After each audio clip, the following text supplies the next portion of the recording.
أمانة سمورن؟ أنا خوارو. أي سمورة شو فروشن ليرة؟ جقلم تيرانا؟ طب. خلص زيادة دواكاري لسرتشي هيا. كوكتيل. كوكتيل؟ كوكتيل في ما بهرزان تريك بشوايا؟ طب. لهميان هرزان تريكا.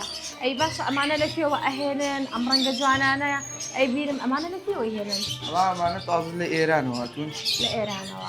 الدنيا بيرة جسمنا بيرة. باش بوشي زياتر من أولي كلا شنكسر أقسم تر هموي الله زياتر لإيران وشتين.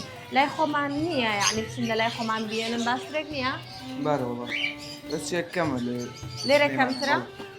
راسكي أي أمانة خلق بون منك هي زياتر حزكات شي بكرة ليا إسمن في ما بيجقلك كوكتيل معنا هنا كتير تبيشون بيني لدروانة جامنو عكاني أنا ناس ما أنا بخدنا عكاني أنا متقبلي والله مستري شاكرون دانك من بوا كسموري روتين فرينا سموري فرينا والله فرينا أما يك بيبي سمت خواتوان بيبينين والله عادي نفرة لا يعني بس ناي سموري فرينا لا والله أفرير وسموراني كا يبولا بافرينا براس جامنا ما يكم جارب زانو سموري فرين هيا أو ويزور جوانا عزيت منايا جسيلي بام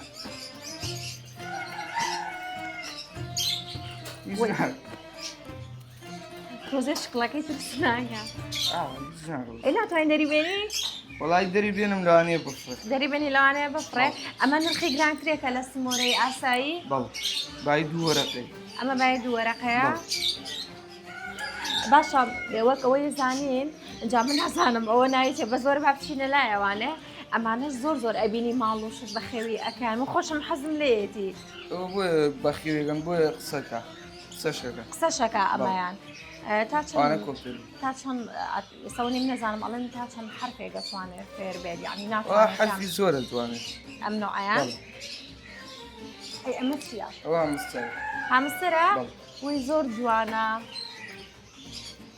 ثاني بيني تبي شوانا عزيزنا به حسب يدري بالشغل والله ترسم لي عزيزنا يا لا والله بس أوصل بس بس كي أبي أبي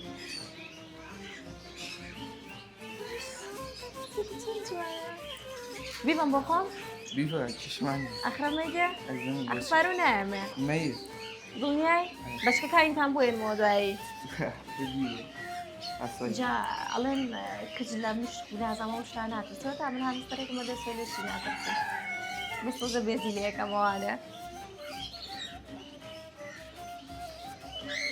أو تشاوي شيتي شاي كذا تشاوي كي كذا زور جارو نرموشن بابي خينونا وانا مازم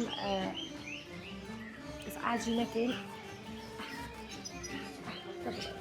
تشتري لي رجلتي اقسم بمكوتاني تو تازه سمور مشاني هامستر مشاني تشتري لي والله تيرو توري زولي اتعرف شلون نعمل بوم باسكت زانم نوع كاني كمان انا سمني هيك كم شهر زيني أما تيرو حبي إنجليزية امي شهر لايران وهنا بل أول شي ليه تيرو حبي أم شتاني درب بعدها هي دروي ولا نوعيان واني يرى دست خوش به خوش زور سپاس بخير يا او هر یه مو با هم استراحه میرم ناچه دست خوش به